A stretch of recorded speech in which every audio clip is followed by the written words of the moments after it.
or murder. Detectives, however, had no hard evidence to back up the theory. The case, like the murders of Manuela Whitune and Bruce and Patrice Harrington, goes cold.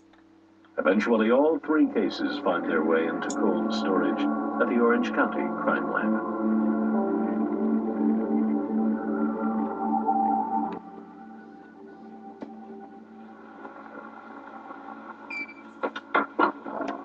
On an autumn morning in 1996, Orange County criminalist Mary Hong walks into an evidence freezer and selects several packages sealed years ago.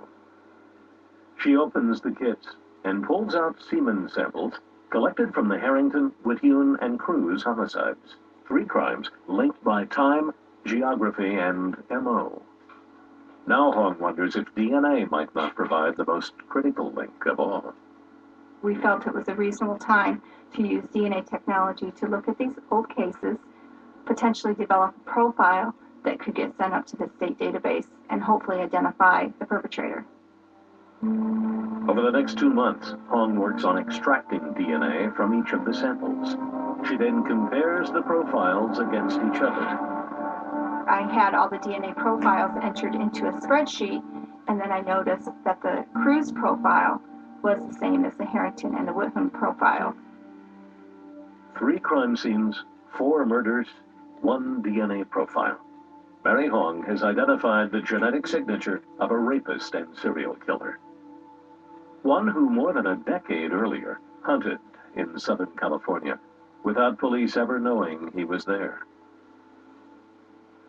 Hong shares her evidence with Larry Poole and Brian Heaney, 2 Orange County investigators tasked to clue countywide law enforcement on unsolved elements, also known as the Cold Case Unit.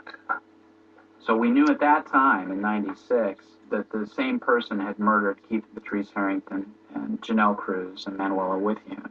We knew we had a serial offender. And that was big information, big news for us as a department.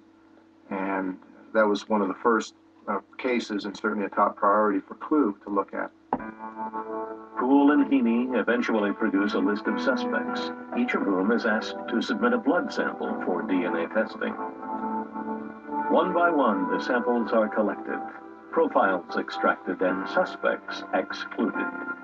6 months after Mary Hong first linked the 3 cases, the cold case team has been unable to identify the owner of the genetic profile, leaving a serial killer at large and detectives to wonder, are these 4 murders just the tip of the iceberg? At Dairy Queen, we don't stop at good enough. We don't just give you a cheeseburger. We give you our cheeseburger lovers deal. 2 singles for $2.22 or 2 doubles for $3.33. And I'm not just playing...